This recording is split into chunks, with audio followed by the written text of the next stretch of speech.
hadi Muhammadin alaihi wasallam wa syarral umuri muhdatsatuha. Hadirin bapak-bapak dan ibu-ibu, para ikhwah dan akhwat yang dirahmati Allah Subhanahu wa taala, pada subuh perdana bulan Ramadan ini kita mengawali kajian online sebagaimana yang diminta dan diharapkan bahwa kita akan mengkaji satu kitab mungil ya yang disusun oleh Syekh Musyabbab hafizahullah taala. Ini ada fotonya di sini di ujung buku ini.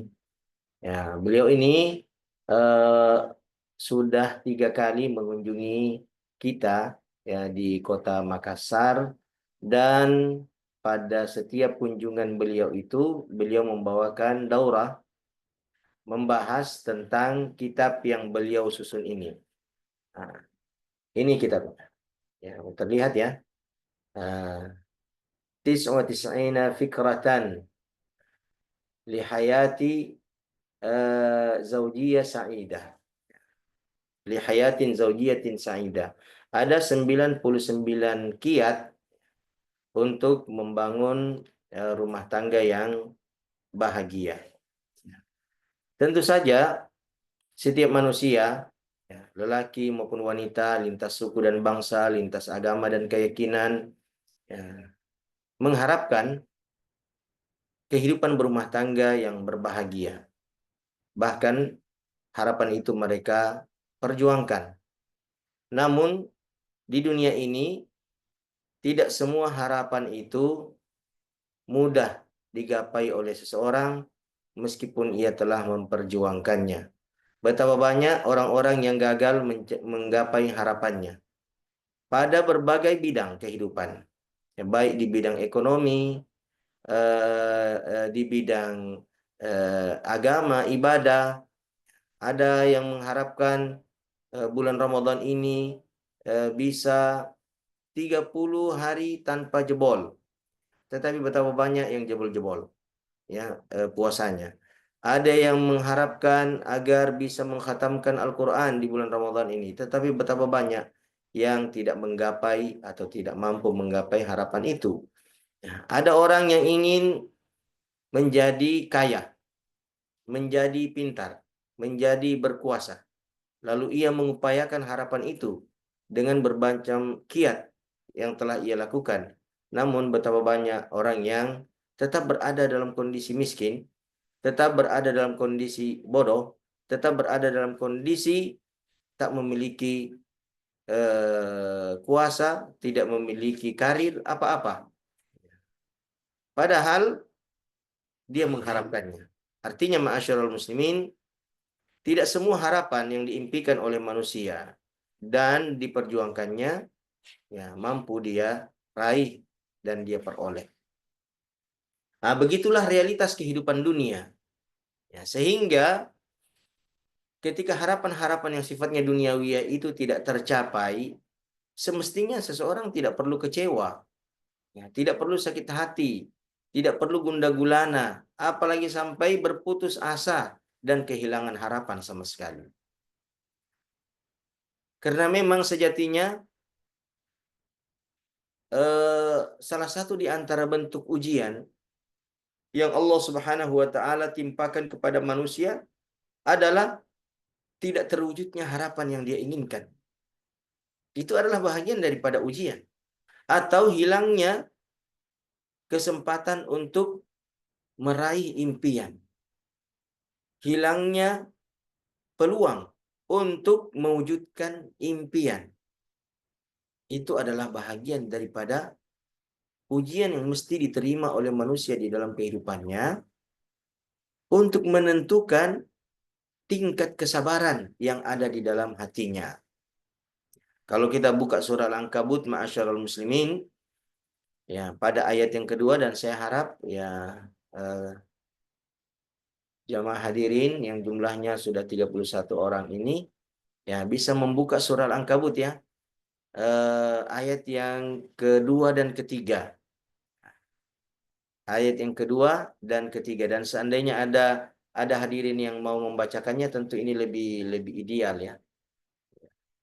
Di sini hadirin ini Masya Allah, ya selain daripada admin ada Rizky Amalia, ada Mirawati, ya, ada Al-Fatih, Nur Hidayah, Aqliya, ya, ada Nur Malasari, ada Fatima, Ummi Abirsam, Fadilah. Oh, lebih banyak ibu-ibu ya. Rahma Aisyah, Suryadi, nah, Bapak Suryadi ya. Nah, lebih banyak ibu-ibu kayaknya nih ya. Ada Muhammad Rasul, ada Muhammad Rangga. Ah, ini Ikosti ya. Tapi kalau ada yang bisa membacakan untuk kita itu lebih lebih eh, lebih interaktif ya. Surah Al-Ankabut. Kalau tidak ada untuk menghemat waktu ya, saya bacakan. Allah Subhanahu wa taala berfirman, "A'udzubillahi minasyaitonirrajim. Walanabluwan ahsiban nasu an yutraku an yaqulu amanna wa hum la yuftanun." Apakah manusia mengira kami akan membiarkan mereka menyatakan iman sebelum mereka diuji? Artinya, ujian itu adalah konsekuensi dari pernyataan iman seseorang. Setiap kita yang hadir di sini tentu menyatakan keimanan kepada Allah Subhanahu wa taala. Namun, perlu kita ketahui dengan baik bahwa setelah pernyataan keimanan itu kita akan diuji oleh Allah Subhanahu wa taala untuk menentukan kualitas kejujuran kita pada saat menyatakan keimanan tersebut. Makanya pada ayat selanjutnya Allah mengatakan walanabluwannakum afwan walaqad fatanna alladzina min qablikum falaya'lamanna Allahu alladzina sadaqu walaya'lamanna al-kadzibin. Sungguh kami telah menguji orang-orang sebelum kalian. Maka dengan serangkaian ujian itulah Allah Subhanahu wa taala melihat siapa di antara kalian yang jujur dan siapa di antara kalian yang dusta. Jadi salah satu di antara ujian itu adalah ketika seseorang tidak memperoleh harapan yang dia cita-citakan. Tidak memperoleh harapan yang dia telah perjuangkan. Dan salah satu di antara harapan yang sangat diinginkan oleh manusia dan banyak yang tidak menggapainya sebagai bentuk ujian untuknya adalah kebahagiaan di dalam kehidupan rumah tangga. Ya. Baik, kita akan baca kitab ini ya. Ya, mudah-mudahan tadi saya sudah kirim apa foto-foto PDF ya. Karena saya cari tidak ada PDF-nya ini di apa di internet ya. Ada tapi berbayar. Maka eh, kalau bisa ditampilkan, ya alhamdulillah. Kita baca dari pembukaannya ya. Nah, beliau mengatakan di sini eh, al-hayatu zaujiyah hiya ahammu alaqatin baina tarafaini tuqamu ala wajhil ardi. Hubungan kehidupan berumah tangga atau kehidupan berumah tangga adalah hubungan paling penting yang terjalin antara dua pihak yang akan terus berlangsung di muka bumi ini. Dia adalah hubungan interaksi paling penting yang dijalin oleh dua orang manusia dalam kehidupan di bumi ini sepanjang bumi ini berlangsung. Ya, maka sepanjang itu akan ada pernikahan, akan ada rumah tangga yang dijalin oleh manusia yang hidup di dalamnya. Lalu beliau mengatakan qiwamuha al-mawaddatu war-rahmatu wa thamratuha as-sa'adatu wa husnul 'ushra awil 'ishra wanitajuha usratun mubarakatun hiya imtidadun li'imari hadzal kauni bidzikrillahi wa ibadatihi. Pilar utamanya adalah kasih sayang dan rahmat. Ya, pilar utama daripada keluarga itu adalah kasih sayang dan rahmat. Buahnya adalah kebahagiaan dan hubungan yang harmonis. Sementara hasilnya adalah keluarga yang diberkahi, yang akan menjadi bagian dari pembangunan dan pelestarian alam semesta ini dengan berzikir kepada Allah dan melaksanakan ibadah kepadanya. Jadi inilah rangkaian-rangkaian yang mesti terjalin di dalam kehidupan berumah tangga sehingga mampu mewujudkan kedamaian, kesejahteraan, dan rahmat di muka bumi ini. Bagaimana tadi itu rangkaiannya? Yang pertama, qiwamuha al-mawaddah war-rahmah. Pondasi dasarnya, asasnya, pilar utama penyangganya adalah al-mawaddah war-rahmah. Kasih sayang dan rahmat. Itu adalah pilar utamanya. Jadi setiap keluarga ya atau setiap rumah tangga semestinya ditopang ya oleh penyangga ini. Dibangun di atas pondasi ini. Kasih sayang dan rahmat. Ya, nanti bisa dibuka dalilnya kan dalam surah Ar-Rum ya, ayat ke-21. Ini ayat yang selalu dibaca di perhelatan walimah. Ya. Ya. Wa min ayati an khalaqalakum min anfusikum azwajan litaskunu ilaiha wa ja'ala bainakum mawaddatan wa rahmah. Maka Allah menjadikan di antara kalian itu mawaddah, cinta, warahmah, dan kasih sayang. Taib. Itu yang mendasarinya. Lalu yang kedua, ya, disebutkan di sini, samratuha as-sa'adatu wa husnul isyrah. Buah daripada kasih sayang, buah daripada rahmat yang menjadi dasar, pondasi, dan tiang penyangga dari kehidupan berumah tangga itu adalah as-sa'adatu, kebahagiaan, dan husnul isyrah. Ya, husnul isyrah adalah etika yang baik, akhlak yang baik dalam berinteraksi. Masing-masing berkewajiban untuk memperbaiki interaksinya dengan pasangannya, dengan anggota keluarganya. Sebab kapan seseorang itu tidak memperbaiki interaksinya ya, di dalam menjalani kehidupan berumah tangga, maka impian kebahagiaan itu tidak akan terwujud. Harapan kebahagiaan dalam kehidupan berumah tangga tanpa interaksi yang baik itu hanyalah bualan belaka. Itu hanyalah omong kosong yang tidak akan pernah terwujud buktinya.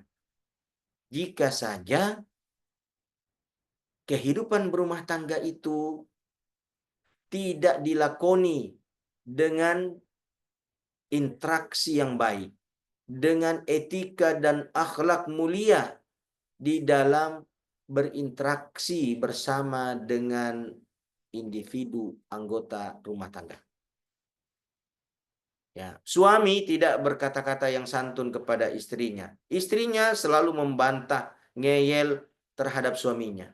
Ini adalah etika interaksi yang dapat menghilangkan buah yang diharapkan dari kehidupan berumah tangga yang telah diawali dengan asas cinta dan kasih sayang itu. Ya.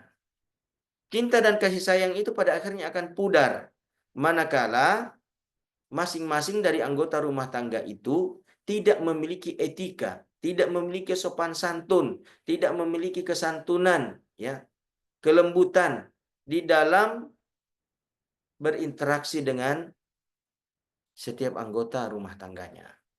Ya. Siapa saja yang menjadi pemicu, ya, di antara mereka, maka buah itu akan hilang. Ya. Kadang yang menjadi pemicu adalah suami. Ya. Tidak ada masalah, tiba-tiba dia marah. Tiba-tiba dia jengkel. Kadang juga istri yang menjadi pemicu. Ya. Ada yang diarahkan oleh suaminya, dia langsung membantah. Dia langsung menolak. Dia langsung memberi alasan. Sejumlah ribuan alasan dia akan kemukakan untuk menolak dan membantah apa yang diungkapkan, apa yang diharapkan, apa yang diarahkan oleh suaminya. Maka ini akan menjadi pemicu, ya, di dalam kehidupan berumah tangga sehingga kebahagiaan itu sirna. Ya. Wanita juga usratun mubarakah. Jadi kalau ada husnul isyrah, ya, ada etika, ada adab dan sopan santun di dalam berinteraksi dan bergaul bersama dengan seluruh anggota rumah tangga, maka pasti hal itu akan menghasilkan usratun mubarakatun. Ya. Usrah, keluarga yang mendapatkan limpahan keberkahan dari Allah. Ya. Wujud pertama keberkahan itu adalah nah, wujud ya. Alhamdulillah udah nampak ya. Nah, itu tuh. Masya Allah. Ya, kita baru di paragraf pertama ya. Di paragraf pertama. Nah, itu yang ada di baris kedua di ujung ada bacanya itu wanita juha usratun mubarakatun. Ya, nitaj. Hasilnya adalah usrah. Ya, usrah itu adalah keluarga mubarakah yang diberkati. Hiya imtidadun li'imari hadzal kauni bidzikrillahi wa ibadatihi. Nah, keluarga yang berberkah ini adalah imtidad, adalah bahagian dari upaya untuk memakmurkan, memakmurkan hadzal kaun, semesta ini, ya, untuk meramaikan semesta ini bizikrillah wa ibadatihi, nah, dengan berzikir dan beribadah kepada Allah. Jadi semesta ini ma'asyiral muslimin hanya akan dapat dimakmurkan dengan zikrullah, berzikir kepada Allah dan beribadah kepadanya. Nah, dari mana zikrullah ini bisa terwujud? Dari mana ibadah ini bisa terwujud? Nah, tentu dari setiap keluarga yang diberkati. Min kulli usratin mubarakatin. Dari setiap keluarga yang diberkati. Dari mana asalnya keluarga yang diberkati itu? Nah, dari keluarga-keluarga yang memiliki husnul isyrah. Ya, pergaulan yang baik terhadap anggota rumah tangganya. Dari mana husnul isyrah itu? Itu dari kebahagiaan yang mereka rasakan dalam kehidupan rumah tangga. Rumah tangga yang bagaimana yang merasakan kebahagiaan dan ada husnul isyrah di dalamnya? Dari keluarga yang ditopang oleh pondasi apa tadi? Al-mawaddah warahmah. Ya, yang ditopang oleh cinta dan kasih sayang. Jadi begitulah dia siklusnya itu. Kemudian bunya aqduha ala huquqin mushtarakatin likullin minaz zauji waz zaujah. Ikatan pernikahan ini dibangun atas hak-hak bersama. Ikatan pernikahan ini dibangun di atas hak-hak musyarakah, hak-hak bersama antara pasangan suami dan istri. Jadi, bukan hanya hak suami saja, atau bukan hanya hak istri saja, tapi kedua hak itu sifatnya musyarakah, bersama, maka ditunaikan secara bersamaan.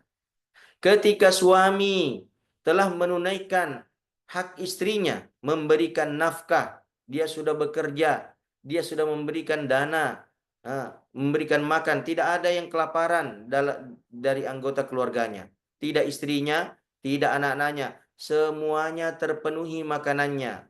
Tidak ada yang tidak berpakaian dari anggota keluarganya, semua tertutup auratnya. Tidak ada yang beratapkan langit dan beralaskan tanah. Semua berada di dalam ruang bangunan, di bawah atap dan di atas lantai. Ya. Terpenuhi kebutuhan-kebutuhan dasar kehidupan dari nafkah suami yang telah ia perjuangkan. Maka pada saat yang sama, istri wajib patuh, tunduk, taat, hormat kepada suaminya. Jangan cuma sepihak.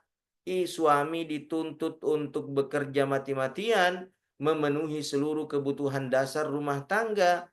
Lalu kemudian anggota keluarga, istri dan anak-anak tidak menunjukkan penghormatan terhadap suami. Tidak menunjukkan penghormatan kepada ayah yang sudah lelah bekerja,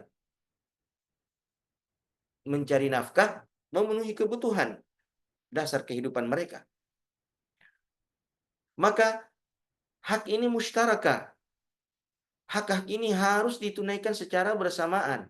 Atau jangan sampai istri ini sudah patuh, sudah taat, sudah menghormati, memuliakan suami, dia tidak mengangkat suara ketika suaminya berbicara, dia tidak menimpali ketika suaminya mengungkapkan suatu usulan, dia tidak bantah sama sekali, dia tidak mendikte-dikte suaminya, dia sudah berusaha berkata lembut, lalu suaminya tidak menunaikan hak istrinya berupa nafkah. Istrinya kelaparan, untuk membeli baju menutup auratnya yang sempurna tidak bisa ditunaikan, bajunya robek-robek compang-camping, ya anaknya juga demikian terlantar, tidak terurus sarapannya, makan siang, makan malamnya, ya tidak tertunaikan. Padahal mereka sudah menunjukkan penghormatan, pemuliaan, kepatuhan dan ketaatan kepada kepala rumah tangga, kepada suami atau ayah. Lalu sang ayah menelantarkan nafkah mereka. Ini juga adalah kehidupan keluarga yang timpang, yang tidak akan dapat mewujudkan kebahagiaan dan keberkatan di dalamnya.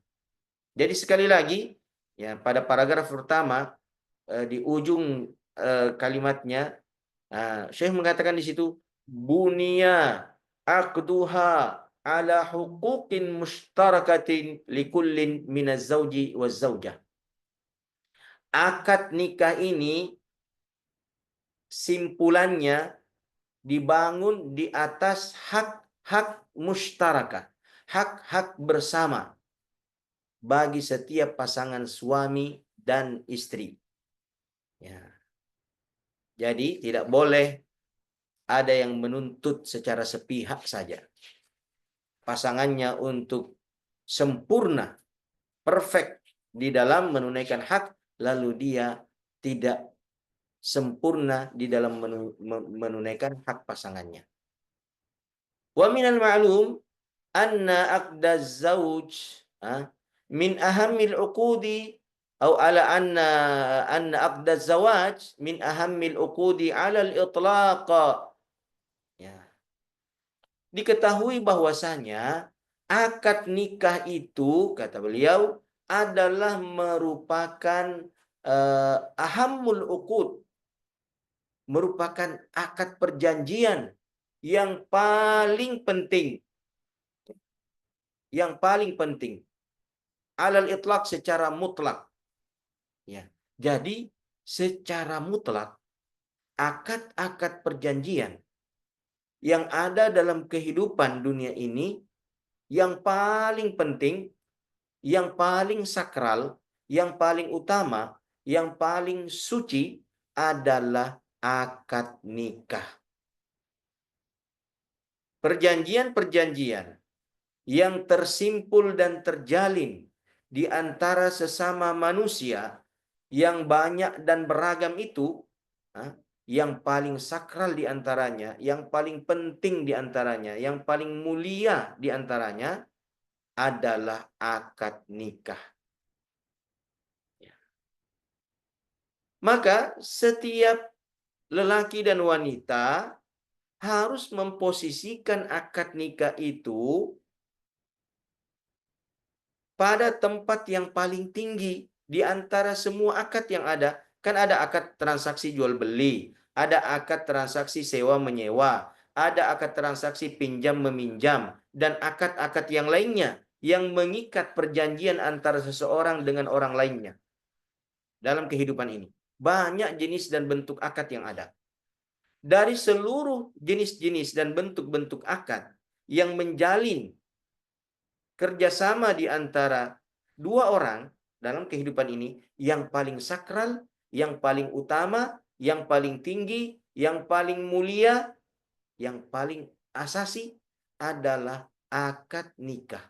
Itulah akad perjanjian kerjasama yang paling sakral, yang paling mulia, yang paling agung, yang paling suci. Jadi poin ini benar-benar harus difahami dengan baik oleh setiap lelaki dan wanita. Sekali lagi, kita harus tegaskan. Poin ini adalah poin yang mesti difahami, diyakini oleh setiap lelaki dan wanita bahwasanya akad nikah adalah merupakan akad yang paling sakral, akad yang paling penting di antara seluruh akad yang mengikat perjanjian seseorang dengan orang lain. Liza wasafahul maula tabaraka wa ta'ala bi annahu mitsaqun ghalidh. Liza oleh karena itulah wasafahu al-maula. Al-maula itu adalah yang maha tinggi, Allah Subhanahu wa taala yang maha pelindung. Allah mensifatkan ya akad ini, perjanjian ini dengan sifat misakan ghalidha. Ya. Misakan ghalidha. Perjanjian yang suci, perjanjian yang berat, ya. Perjanjian yang agung. Wa awrada fi kitabihil katsir min at-tafasil li hadzal aqdi lam yuridha li aqdin akhar. Ya. Allah Subhanahu wa taala menyebutkan secara detail ya bagaimana konsekuensi daripada akad nikah ini. Ya. Jadi Allah menjelaskan konsekuensi akad nikah ini secara detail. Ya. Di banyak ayat di mana Allah tidak melakukan hal yang sama untuk akad-akad yang lain. Ya. Untuk akad jual beli, untuk akad transaksi yang lain, Allah tidak menjelaskan konsekuensi-konsekuensinya. Ya. Allah tidak menjelaskan kiat-kiatnya. Nah, seperti Allah menjelaskan akad nikah itu demikian detail. Wahada yush'iru bil qimatil uzma li masyru'iz zawaji bisyaklin 'am. Ini tentu saja mengesankan tentang nilai yang demikian besar, nilai yang demikian agung ya, daripada akad nikah itu sendiri secara umum, secara keseluruhan. Hal ini menunjukkan betapa agungnya nilai syariat pernikahan itu secara keseluruhan. Kemudian, ya ini kan kita masih di kata pengantar untuk buku ini ya. Ya, saya sengaja memulai dari kata pengantar. Ya, karena saya lihat pada dua paragraf ini di kata pengantarnya, Masya Allah, ya Syekh Dr. Saleh bin Abdurrahman Al-Yusuf, ya pada dua paragraf itu, ya menulis kalimat-kalimat yang sangat penting, ya terkait dengan pernikahan, dengan akad nikah itu. Lalu kemudian Syekh Dr. Saleh bin Abdurrahman Al-Yusuf, hafizahullah, mengatakan, walaqad وجدت أن الأخ الدكتور مشبب بن فهد العاصمي قد ألف مختصرا مفيدا سماه 99 فكرة لحياة زوجية سعيدة قد أحاط فيه بأكثر جوانب الحياة الزوجية واشتمل على توجيهات ونصائح قيمة هي الضمان بعد الله لتحقيق المودة والرحمة بين الزوجين وبناء أسرة سعيدة مباركة وحل للإشكالات التي قد تعرقل الزواج ليحقق الزوجان الوفاء والمودة لبعضهما في مشاعرهما وحبهما والمسؤولية بينهما والتي جسدها الله تبارك وتعالى في قوله هن لباس لكم وأنتم لباس لهن. Ya. Luar biasa ini ya. Jadi beliau mengatakan, saya mendapati bahwa saudara kami Dr. Musyabbab bin Fahad Al-Asimi hafizahullah telah menyusun sebuah ringkasan yang bermanfaat.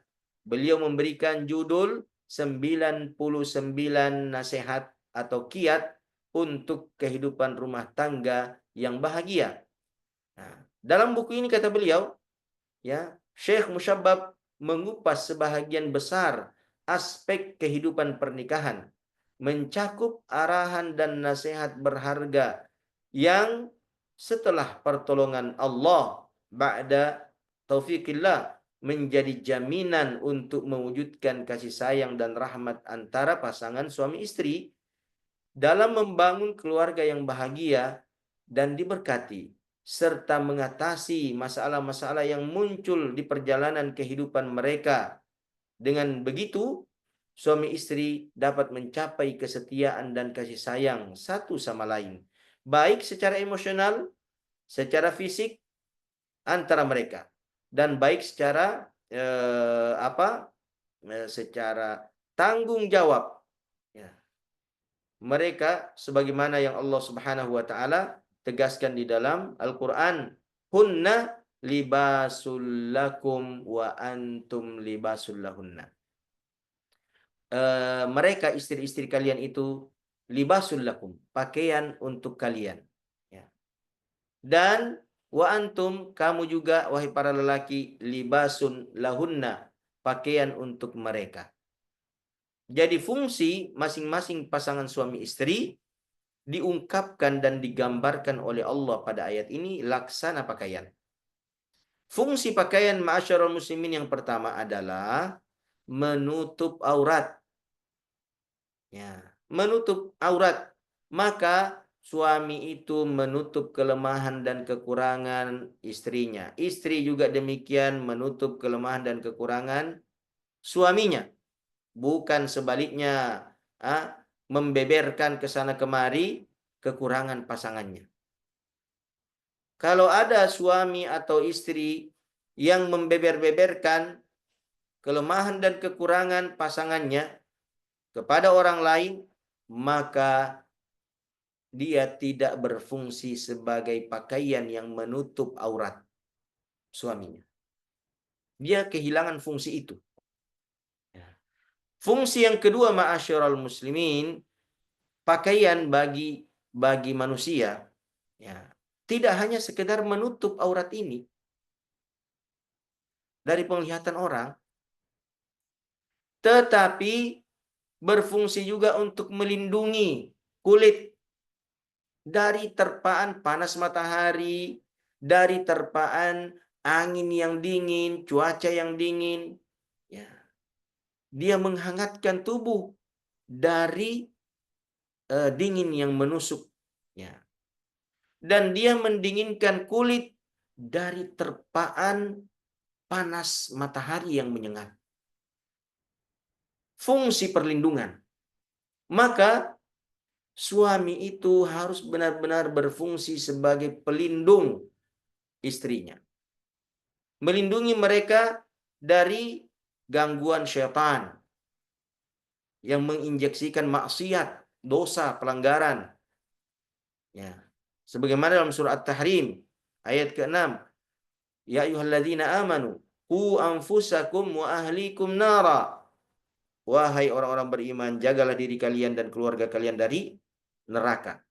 Ya. Artinya jaga mereka dari asbab-asbab yang menjerumuskan mereka masuk ke dalam neraka. Dan asbab-asbab itu adalah dosa, adalah maksiat. Maka lindungi keluarga itu dari paparan maksiat dan dosa. Ya. Kemudian melindungi keluarga ya, dari ancaman yang sifatnya duniawiyah. Tadi sifatnya ukhrawiyah, duniawiyah, ancaman kelaparan, ancaman sakit, ya. Penuhi kebutuhan-kebutuhan duniawiyah mereka, pakaian mereka, makanan minuman mereka, tempat tinggal mereka, kendaraan mereka, ya kan? Karena itulah fungsi kalian masing-masing. Istri apa yang dia penuhi kebutuhan suami? Ya. Apa kebutuhannya? Ya.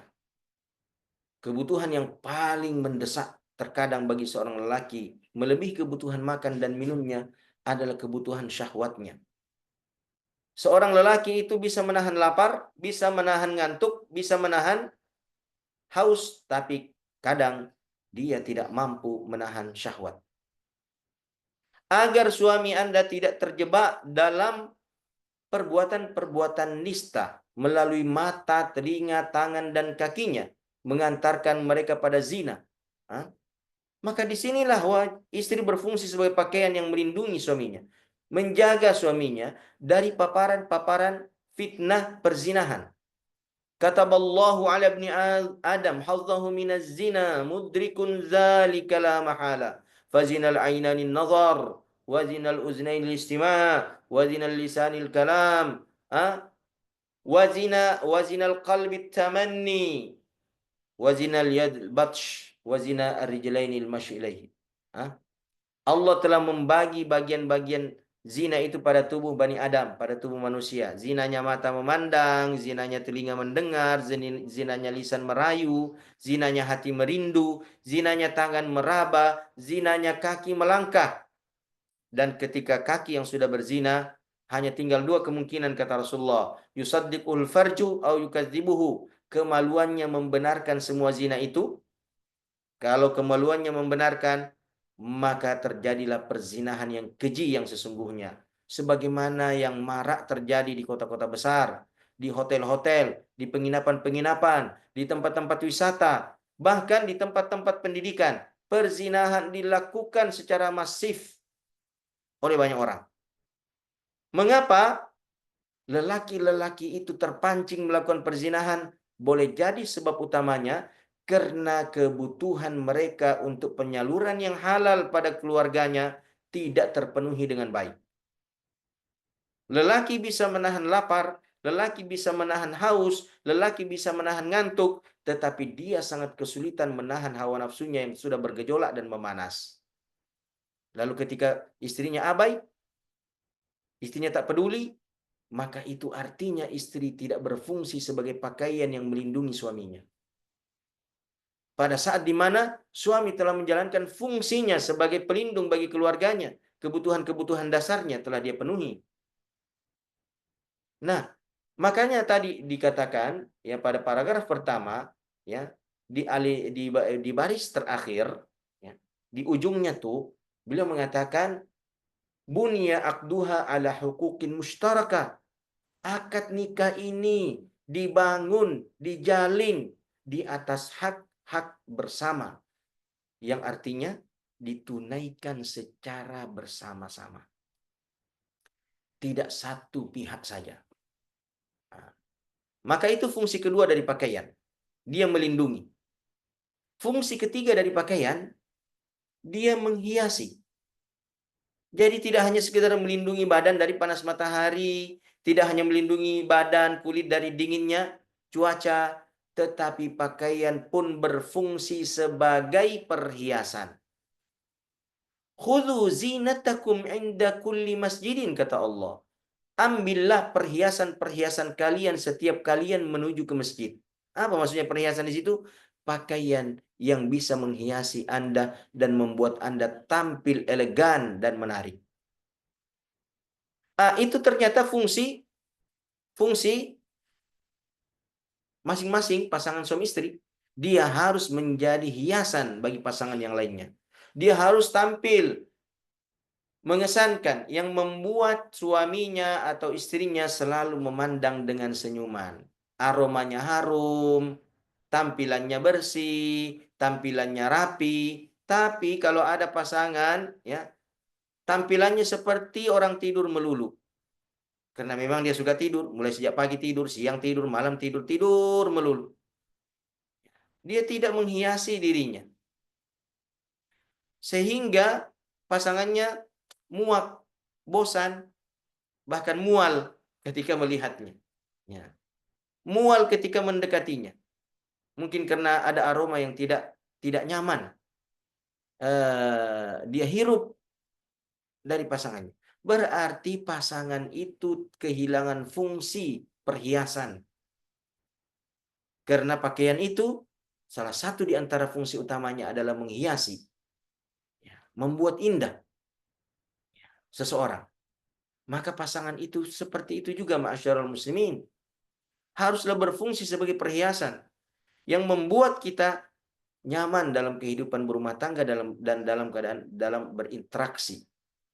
Contohnya begini, ma'asyiral muslimin. Rasulullah Shallallahu alaihi wasallam itu pantang masuk ke dalam rumahnya kalau dia dari luar kecuali setelah dia gosok gigi. Padahal Rasulullah itu harum. Jangankan keringatnya Rasulullah itu harum. Keringatnya Rasulullah itu kadang ditampung oleh sebagian istri-istrinya untuk dijadikan parfum. Tapi meskipun fisik Rasulullah Shallallahu Alaihi Wasallam, ya, harum, Rasulullah itu tidak pernah masuk ke dalam rumahnya kecuali dia siwak terlebih dahulu. Rasulullah setiap sholat membersihkan giginya terlebih dahulu. Yasusu famahu bisiwak. Beliau menggosok-gosokkan, ya, giginya dengan siwak. Ya. Bahkan Rasulullah Shallallahu Alaihi Wasallam pengen sekali, ya, memerintahkan umatnya untuk bersiwak, membersihkan mulut setiap sholat. Laula an asyukka ala ummati la amartuhum bisiwaki inda kulli salatin. Andai saja, kata Rasulullah, tidak memberatkan bagi umatku, niscaya aku wajibkan mereka untuk sikat gigi setiap melaksanakan sholat. Betapa Rasulullah Shallallahu Alaihi Wasallam itu senantiasa berhias karena ia ingin menjadi hiasan bagi istri-istrinya. Nah, begitulah ya kita, ya, dalam kehidupan berumah tangga, bersihkan diri tak baik-baik, hiasi diri tak baik-baik.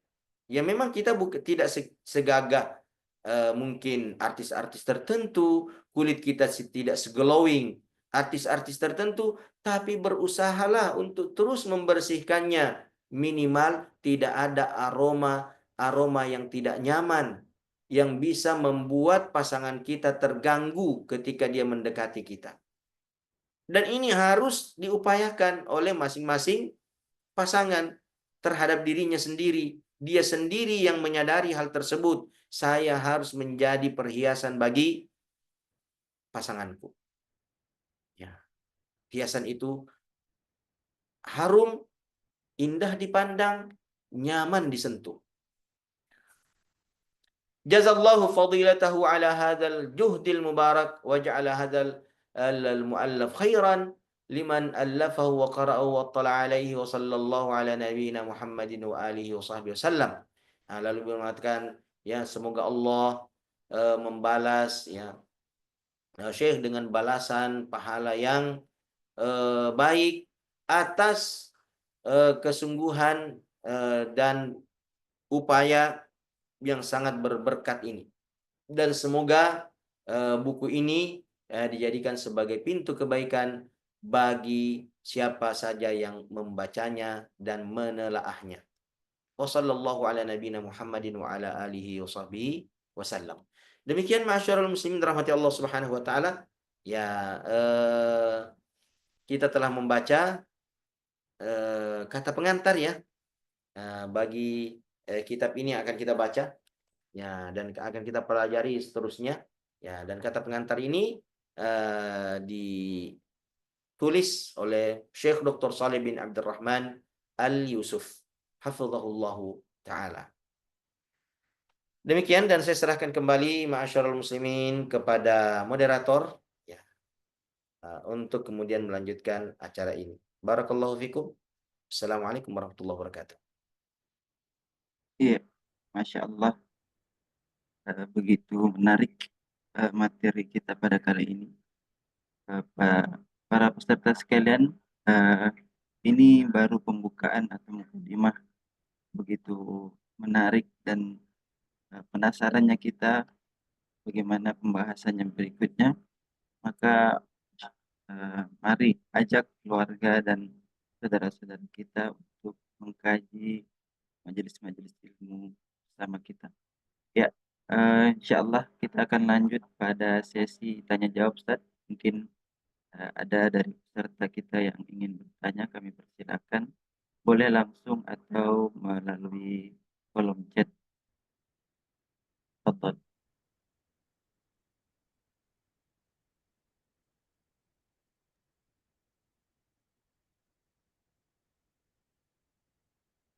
Iya, dari Barakallahu fikum. ya, Ustaz, dari Akhwi Cahyo. Jazakumullah khairan, Ustaz. Ya, barakallahu fikum. Iya, tafadhol peserta sekalian. Dwi Cahyo Yanto ya. Jazakallahu khairan. Saya barakallahu fiik. Ya. Ya, kepada serta Muhkasim Idam, tafadhol, persilakan. Oh, Masya Allah. Tampilkan syukur. senjata. Afwan Ustaz. Masya Allah. Barakallahu fikum. Ya. Mana video tak?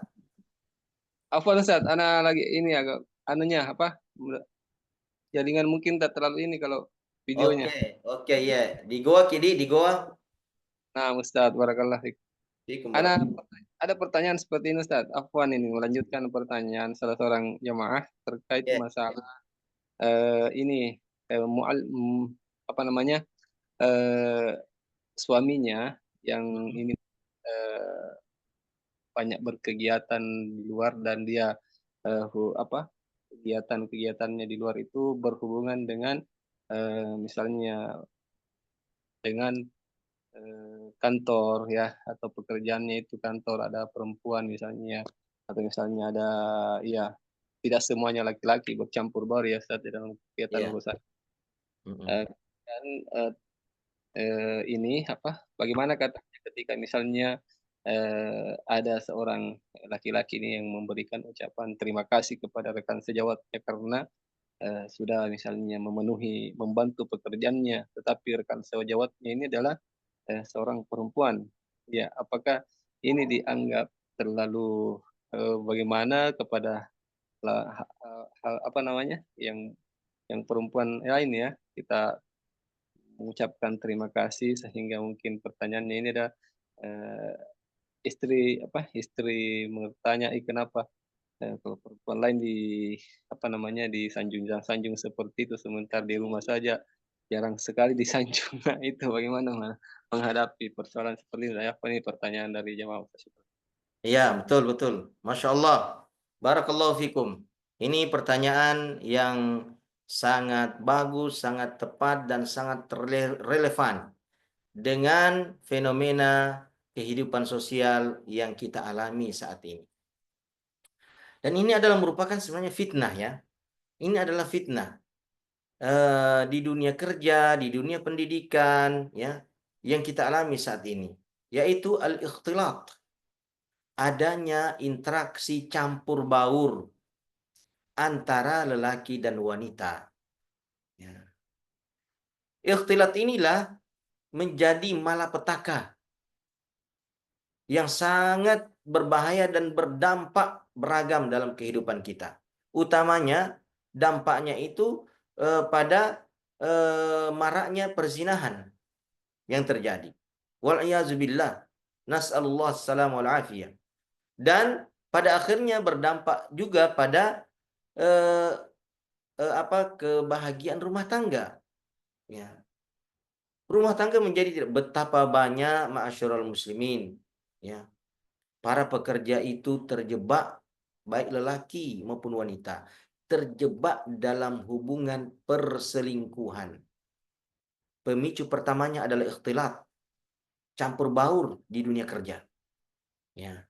Campur baur itulah yang mengantarkan mereka pada interaksi yang demikian intensif, ya, demikian rapat.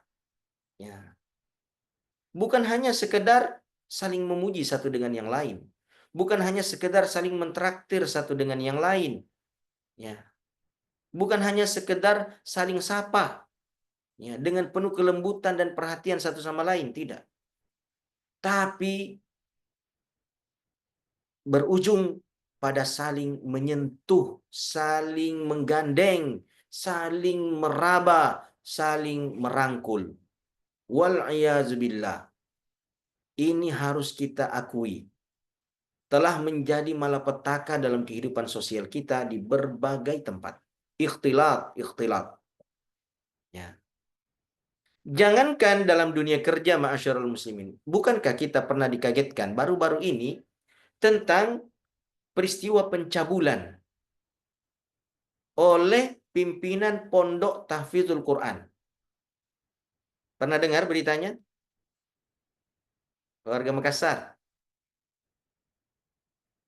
Pernah dengar beritanya? Ya, Ustaz. Ya, ini pimpinan pondok loh. Ya, mencabuli. Usut punya usut. Saya mengikuti berita ini karena saya cukup mengenal pimpinan itu. Saya cukup mengenal. Ya, beberapa kali dalam beberapa momen berinteraksi dengan beliau. Apa penyebabnya? Penyebabnya ikhtilat.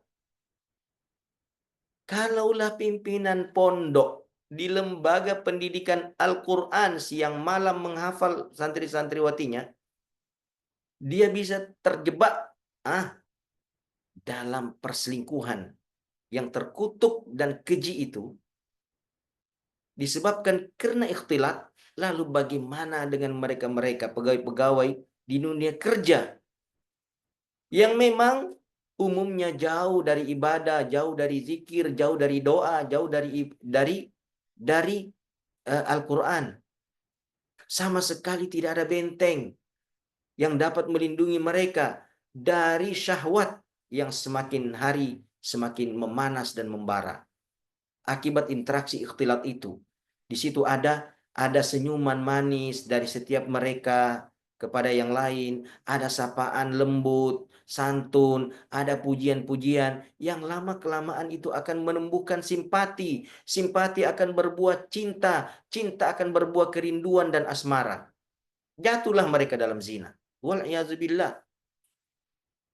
Maka oleh karena itulah ma'asyiral muslimin, di dalam Al-Quran, coba kita lihat dalam surah Al-Ahzab ayat 32. Dalam surah Al-Ahzab ayat 32, saya ingin kita masing-masing bukannya ayat ini. Ini ayat ini penting nih. Sebenarnya ayat ini ya ditujukan kepada istri-istri Nabi. Tapi faidah dan perintah yang terkandung di dalamnya tidak terbatas pada istri Nabi, tapi kepada seluruh wanita-wanita di dunia ini. Ya. Apa firman Allah Subhanahu wa taala? Allah Subhanahu wa taala berfirman, A'udzubillahi minasyaitonir rajim. Ya nisa'an nabiyyi lastunna ka ahadin minan nisa'i إن اتقيتن فلا تخضعن بالقول فيطمع الذي في قلبه مرض وقلن قولا معروفا. Wahai istri-istri Nabi, kalian itu tidak sama dengan wanita-wanita yang lain. Kalian ini adalah teladan. Kalian ini adalah contoh. Kalian ini adalah panutan. Setiap gerak-gerik kalian akan menjadi pelajaran. Ya kan? Kalian tidak sama dengan wanita-wanita yang lain. Oleh karena itu, fala takhla'na bil qaul. Jangan kalian melembut-lembutkan ketika berbicara kepada lelaki asing.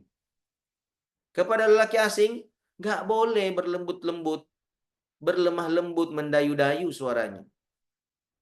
Ini kadang itu istri ketika dia menelpon suaminya kasar, meninggi suaranya, tidak ada.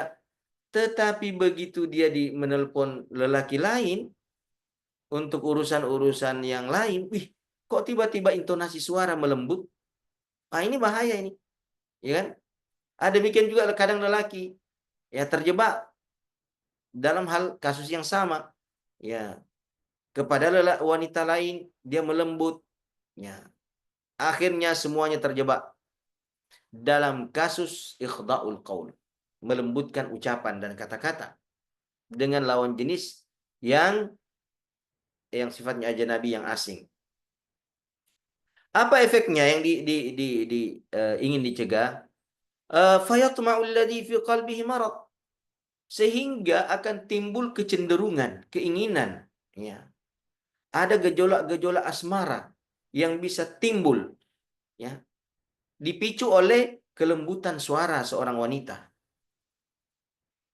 Bagi orang-orang yang di dalam hatinya ada penyakit, ya, penyakit maksiat, tiba-tiba aja dia Victor, ya, padahal itu istrinya orang, ya, padahal itu adalah wanita asing, tiba-tiba aja berkelebat dalam benaknya pikiran kotor terkait dengan wanita itu. Pemicunya apa? Pemicunya adalah intonasi suara yang dilembutkan. Logika terbaliknya begini. Kalau saja istri Nabi yang dilindungi oleh Allah itu dilarang melembutkan suaranya.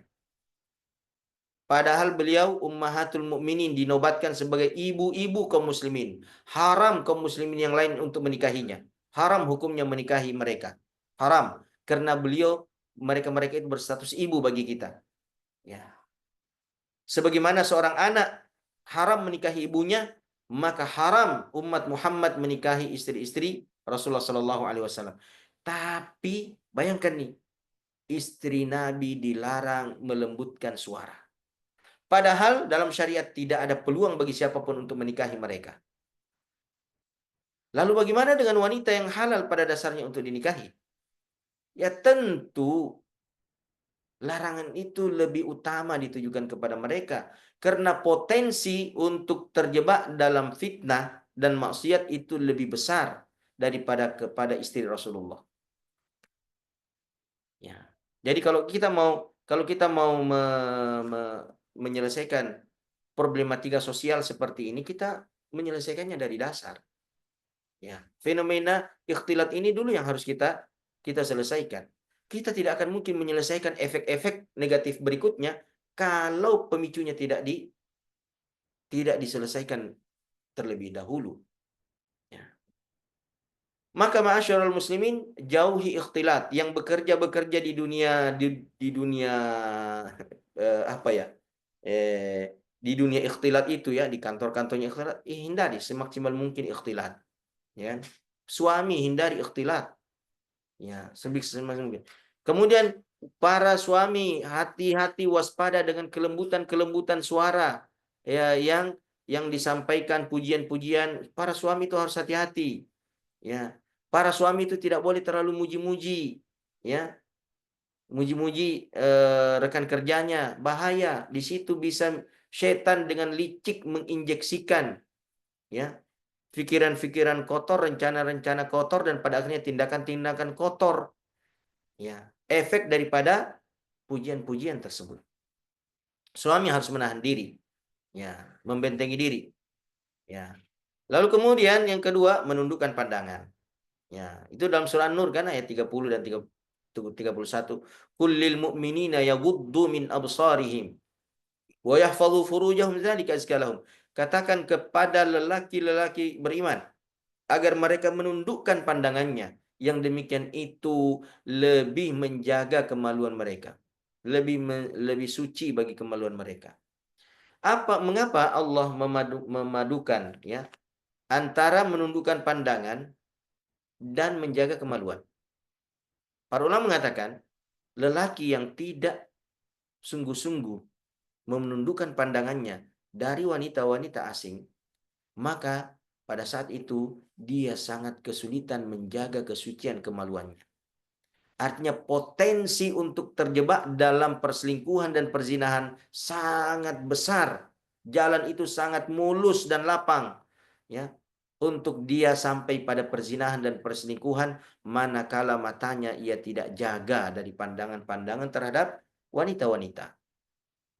Dan celakanya ma'asyiral muslim di dunia kerja, wanita-wanita pegawai itu justru memperindah tampilan fisiknya, membuka bagian-bagian tertentu dari auratnya yang semakin memikat hati lelaki dan semakin memicu pikiran-pikiran kotor dan rencana-rencana kotor dalam kepalanya. Setiap kali ia memandang rekan kerjanya dengan tampilan yang demikian menarik dan bukaan-bukaan pada bagian-bagian tertentu pada tubuhnya. Wal'iyadzubillah. Maka kita katakan ini adalah petaka yang sangat amat berbahaya, yang tidak hanya sekedar menghancurkan kehidupan dan keharmonisan rumah tangga pegawai bersangkutan, tetapi juga dapat menghancurkan agamanya, menghancurkan ibadahnya, ya, minimal kekhusyuannya di dalam sholat itu hancur berantakan. An-nazratu sahmun min sihamil iblis, faman taraka an-nazratal muharramata awrathahu Allahu fi qalbihi lazzatal ibadati yazuquha. Pandangan mata itu adalah merupakan panah-panah beracunnya iblis. Barang siapa yang meninggalkan dan memalingkan pandangan-pandangan yang terlarang, yang haram kepada wanita-wanita asing, ya, maka Allah akan menanamkan di dalam hatinya kelezatan beribadah yang terus dia rasakan setiap kali ia melaksanakan ibadah. Kelezatan ibadah itu adalah khusyuk. Betapa banyak orang-orang yang sudah tidak khusyuk lagi ketika sholat, tidak khusyuk lagi ketika puasa, tidak khusyuk lagi ketika membaca Al-Quran, tidak khusyuk lagi ketika berdoa, tidak khusyuk lagi ketika berzikir, tidak khusyuk lagi ketika ta'lim. Tidak ada kekhusyuan pada semua ritual-ritual ibadah itu. Mengapa? Matanya telah dipenuhi dengan racun-racun dan bisa-bisa iblis, karena ia tidak menundukkannya terhadap wanita-wanita asing yang berada di lingkungan kerjanya, di lingkungan pendidikannya, dan di lingkungan sosialnya. Wallahu ta'ala a'lam. Fadal. Baik, Ustaz. Pertanyaan terakhir mungkin, Ustaz. Betul, ya. Dari Khairah itu bismillah, apa Ustaz izin bertanya bagaimana sikap kita jika suatu saat ada hal yang kita dapati tidak sesuai dengan harapan kita, sebagaimana di awal tadi bahwasanya ini adalah ujian sedangkan kita sudah menjalankan kewajiban sebagai istri, sehingga sebagai istri juga ingin menasihati tapi khawatirnya serasa menyalahkan, sedangkan tadi disampaikan sebagai istri tidak boleh untuk mendikte sang suami. Syukran. Silakan. Barakallahu fikum. Masya Allah. Bagaimana jika istri, ya, telah menunaikan semua kewajibannya sebagai seorang istri, menunaikan hak-hak suaminya, mentaati suaminya, mematuhi suaminya. Santun dan sopan, baik ucapan, sikap, gestur tubuh, pandangan mata, gerak bibir, ya. Semuanya disantunkan dan dilembutkan untuk suami. Ada tong kan istri lembut ya, caranya bersikap, tapi bibirnya mencong sana sini menunjukkan pengejekan dan perendahan. Bukan yang seperti itu. Artinya kita mengatakan istri ini benar-benar telah sempurna, perfect di dalam menunaikan hak suaminya. Contohnya seperti itu ya. Namun dibalas tidak imbang. Kita katakan ya, itu adalah ujian dari Allah Subhanahu wa taala. Ya, itu adalah ujian dari Allah Subhanahu wa taala yang mesti disikapi terlebih dahulu dengan kesabaran. Lalu kemudian tentu tidak boleh dibiarkan. Man ra'a minkum munkaran falyughayyirhu biyadihi fa illam yastati' fa bilisanihi fa illam yastati' fa biqalbi.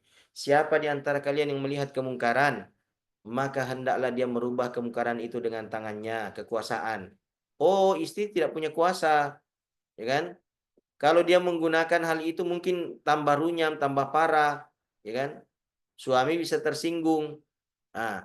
Fabilisani, maka dengan lisannya, oh istrinya tidak mampu bernarasi yang positif, bawaannya emosi, dongkol, marah, ya kan? Meninggi suaranya. Oh, jangan Anda lakukan, karena itu hanya akan memicu masalah lebih besar dan lebih lama. Fabiqalbihi, maka dengan hatinya dia memendam semua itu. Lalu kemudian dia adukan hanya kepada Allah, ya Allah, ihdi zauji. Ya Allah, berikan hidayah kepada suamiku. Ya. Di antara ada 3 doa ya. 3 doa itu yang sangat makbul. Ya, salah satu di antaranya selain doa orang tua kepada anaknya, ya, doa ibu, ada 3 doa wanita ya yang sangat kuat dan makbul. Ya, doa ibu kepada anaknya. Itu wanita pertama yang sangat hebat doanya. Yang kedua, doa istri untuk suaminya. Ya. Maka wahai para istri, gunakan kekuatan doamu itu yang tulus, yang sungguh-sungguh, yang berulang-ulang, yang engkau tujukan kepada suamimu. Karena doa istri untuk suaminya itu adalah salah satu doa yang sangat makbul di sisi Allah Subhanahu wa taala. Lalu kiat berikutnya, ya, gunakan pihak ketiga, orang yang menasihati suami. Ya, karena kalau secara langsung, kalau tidak menggunakan etika yang baik, ya tidak menggunakan narasi yang baik, tidak menggunakan sopan santun, tata kerama yang baik, justru ditafsirkan oleh lelaki itu sebagai upaya mendikte. Apalagi kalau sudah berulang-ulang. Ini dia mau mendikte saya. Ya, maka suami itu akan cenderung, ya begitulah perasaan umumnya para lelaki. Ketika dia mendapatkan dari istrinya itu nasihat yang terus didesak, ya kan, kepadanya, maka dia akan melakukan penolakan. Secara umum seperti itu tabiat lelaki. Maka istri yang cerdas, ya, dia tidak menggunakan narasinya dia, ya, lisannya dia, tapi dia menggunakan orang yang ketiga, ya, orang yang dihormati oleh suaminya, ya, tanpa membeberkan aib suaminya. Tentu tidak membeberkan, oh suami saya begini, bejat, kejam, itu suami saya karena memang dididik dari keluarga yang malas beribadah. Dia ungkit-ungkit lagi keluarga suaminya kepada orang lain. Ini istri yang tidak cerdas. Dia ingin menyelesaikan masalah dengan menimbulkan masalah yang lain. Jangan bawa-bawa keluarga suami. Oh, karena dia ini memang kultur keluarganya ahli bid'ah. Kultur keluarganya musyrik. Bapaknya dukun. Kenapa Anda membawa-bawa seabrek-abrek keluarganya, bapaknya dibawa, saudara-saudaranya dibawa, kemanakan-kemanakannya dibawa, semuanya dibawa untuk diadukan. Itu tidak cerdas. Ya. Jadi wanita itu harus cerdas ketika dia ingin mengurai masalah di dalam rumah tangganya. Ya. Dia membawa masalah hanya sebatas masalah itu, ya kan? Mengerti ya? Ya. Seperti itulah yang mesti dilakukan oleh dia, memperkuat doanya kepada Allah Subhanahu wa taala terlebih dahulu ketika dia merasa dia tidak mampu menangani hal itu secara mandiri. Ya, dia khawatir akan menimbulkan masalah yang lebih besar. Saya ingin sebutkan hadis Rasulullah. Seandainya ini bukan hadis Rasulullah, para wanita pasti akan menolaknya. Tapi ini adalah hadis Rasulullah Shallallahu Alaihi Wasallam, sahabat Abdurrahman bin Auf. Rasulullah mengatakan, "Ala ukhbirukum binisaikum min ahlil jannah." Maukah aku kabarkan kepada kalian, ya seandainya bisa di googling ya, bisa di googling ini dan ditampilkan hadis ini, biar dibaca oleh semuanya supaya kita tidak dianggap mengada-ngada, ya. Ala ukhbirukum binisaikum min ahlil jannah. Maukah aku kabarkan kepada kalian dari istri-istrimu yang akan menjadi penghuni surga, ya. Qalu bala ya Rasulullah. Para sahabat mengatakan, tentu wahai Rasulullah. Maka Rasulullah mengatakan, al-wadud, al-a'ud. Ya. Al-wadud adalah wanita-wanita yang memiliki rasa cinta dan kasih sayang yang besar. Kemudian al-walud, istri yang memiliki banyak anak, artinya subur. Al-a'ud, yang ketiga, dari kata ada ya'udu, artinya istri yang selalu kembali. Ya. Para sahabat bertanya, "Wamal a'udu ya Rasulullah?" Apa artinya itu wanita yang selalu kembali? Apa maksudnya? Sahabat belum mengerti. Ya, al-a'ud. Maka Rasulullah menjawab, ini dia ini. Al-a'ud. Nah, istri yang idza usiat ilaiha. Usiat ilaiha. Ini salah terjemahan ini ya. Afwan ini salah terjemahan. Yaitu al-a'ud, wanita yang kembali kepada suaminya dan jika ia menzalimi suaminya. Bukan. Redaksi hadisnya itu usiat, bukan asaat. Kalau asaat, istrinya yang menzalimi. Tapi itu dibaca usiat. Ya, salah terjemahan itu ya. Usiat. Ya. Usiat itu disakiti. Istrinya disakiti oleh suaminya, baik dengan kata-kata, dengan sikap, ya. Usiat, suaminya menyakiti istrinya, menyinggung istrinya, ya. Usiat. Ini saya ingin poin pertama hadis ini, ya, para peserta ibu-ibu, ya. Seandainya sekali lagi ini bukan hadis Rasulullah Shallallahu Alaihi Wasallam, silahkan ibu-ibu bantah, silahkan ibu-ibu tolak. Tapi ingat, ini adalah hadis Rasulullah Sallallahu Alaihi Wasallam. Tidak sesiapapun di antara kita, secerdas apapun ilmu kita, kedudukan sosial kita, yang berhak menolak, membantah, dan meragukan hadis Rasulullah Sallallahu Alaihi Wasallam.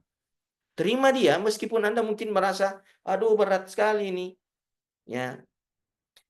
Poin pertama, usiat ilaiha, si istri disakiti oleh suaminya. Au ghadibat, atau istrinya yang marah kepada suaminya. Istrinya marah kepada suaminya. Ya, afwan. Au ghadibat, istrinya marah. Ya, siapa tidak marah kalau disakiti kan? Ya, itu adalah hal manusiawi. Ghadibat. Atau yang ketiga, ghadiba 'alaiha zaujuha. Suaminya yang marah sama dia. Ya, suaminya yang marah. Ya, untuk hal-hal tertentu. Ya, Rasulullah tidak menyebutkan sebabnya. Lalu qalat, wanita ini berkata, hadhihi yadi fi yadik inni la aqtahilu bi ghamdin hatta tarda. Pada 3 kondisi yang berbeda namun sama, ya, sama-sama negatifnya. Wanita disakiti, wanita yang marah, wanita yang dimarahi, ya kan? Pada 3 kondisi ini si istri itu hanya punya satu sikap, kata Rasulullah. Dia datang kepada suaminya, qalat hadhihi yadi fi yadik, wahai suamiku, ini kedua tanganku berada di atas kedua tanganmu. Inni la aqtahilu bi ghamdin hatta tarda. Sesungguhnya aku tidak akan nyenyak tidur sampai engkau ridha. Jadi wahai para istri siapapun dia, jika Anda merasa sakit hati, terhadap perilaku suami, terhadap sikap suami, terhadap kata-kata suami, dan suamimu adalah seorang muslim, dia tidak menganiaya engkau, dia tidak membahayakan kehidupanmu, mengancam nyawamu, tidak, hanya saja perasaanmu tersakiti oleh sikapnya. Maka apa yang engkau lakukan jika engkau ingin menjadi penghuni surga? Baca hadis ini baik-baik. Ya, ini bukan saya yang bilang. Ini Rasulullah yang bilang. Datanglah kepada suami, letakkan tanganmu di atas tangannya dan mengatakan, wahai suamiku, dalam kondisi Anda dongkol, marah dan jengkel, lakukan itu. Saya di Kolaka, ya, ketika dengan Ustadz Nirwan, ya, pernah bawakan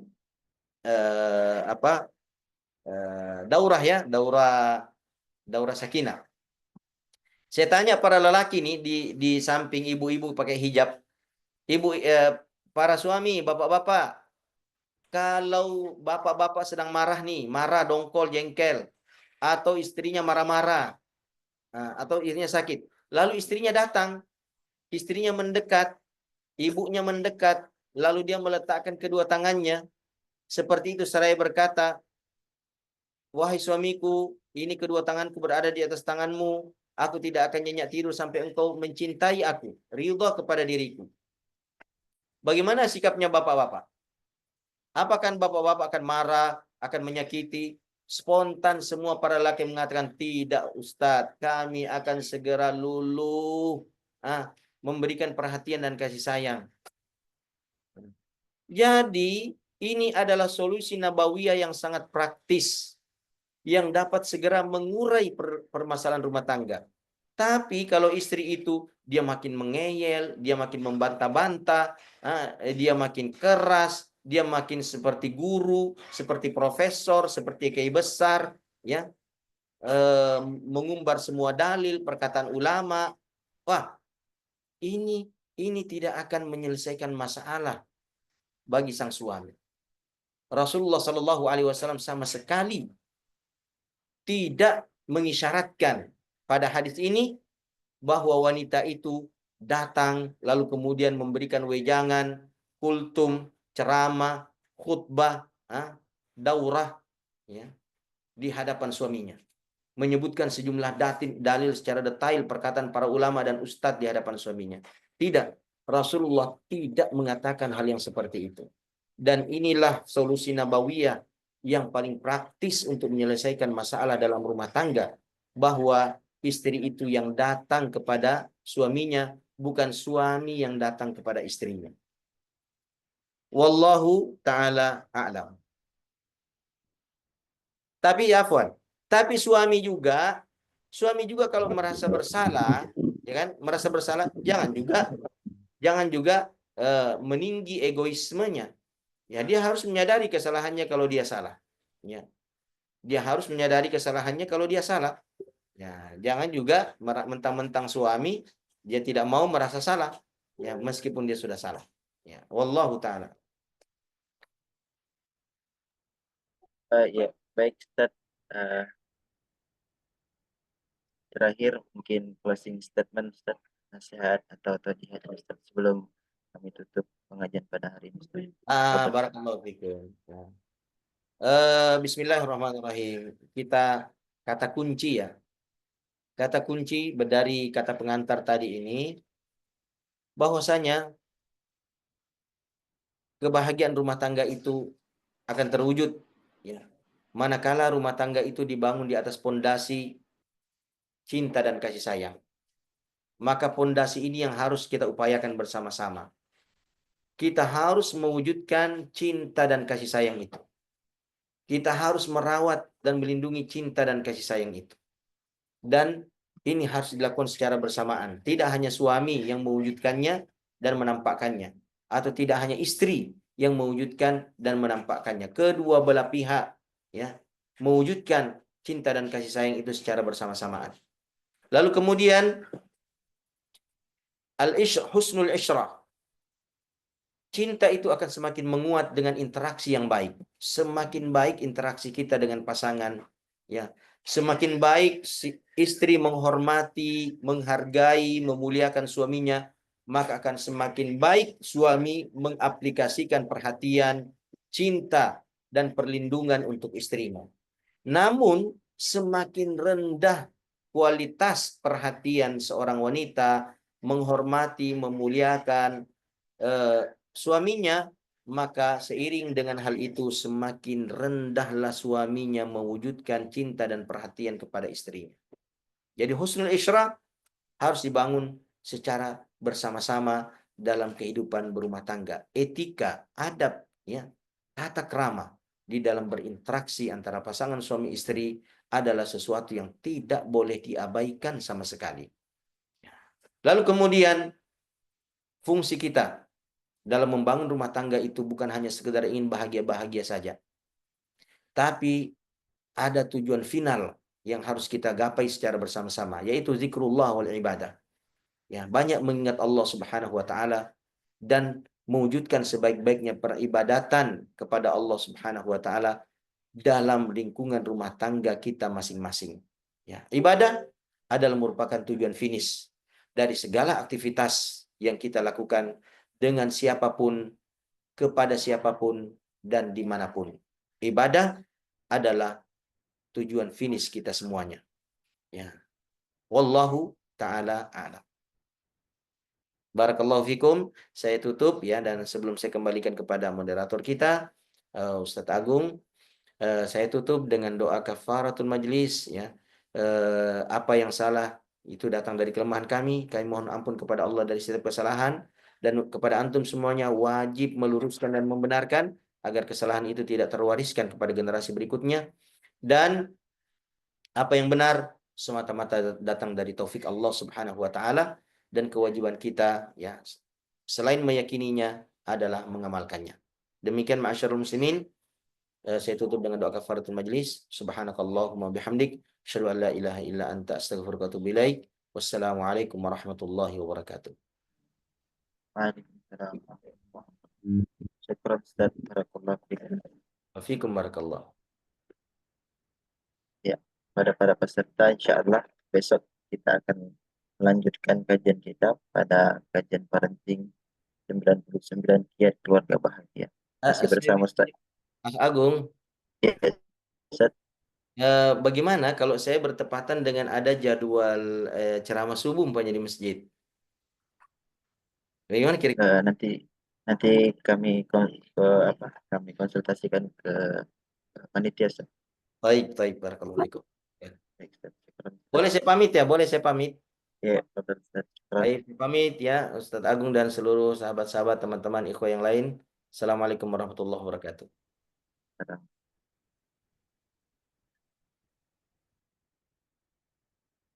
Baik, kami tutup dengan closing statement dari Ustadz kita, Ustadz Irfan. Kebahagiaan rumah tangga hanya akan bahagia jika dibangun atas pondasi kasih sayang, dan kasih sayang hanya terwujud jika ada husnul usrah, dan ini butuh diusahakan oleh setiap pasangan. Masya Allah. Ya, kita tutup kajian kita pada pagi hari ini. Syukran jazakumullah khairan kepada para peserta. Semoga Allah menjadikan ini salah satu timbangan amal kebaikan kita di akhir kelak. Ada sallallahu ala nabiyina Muhammad. Alhamdulillahirabbil alamin. Wassalamualaikum warahmatullahi wabarakatuh.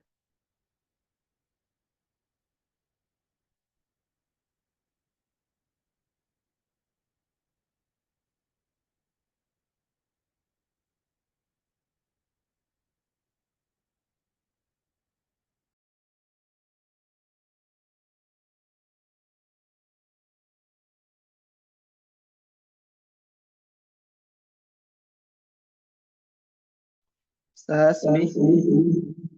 Iya. Tutup tutup anunya, roomnya, sempat dipakai yang lain supaya bisa dulu. Artinya bisa digunakan kalau sudah ditutup di kegiatan ini.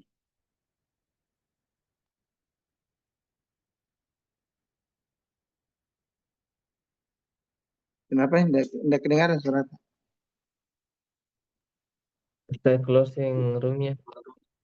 Iya, kita close dulu supaya bisa dimanfaatkan lagi. Karena kalau tidak terclose baru kita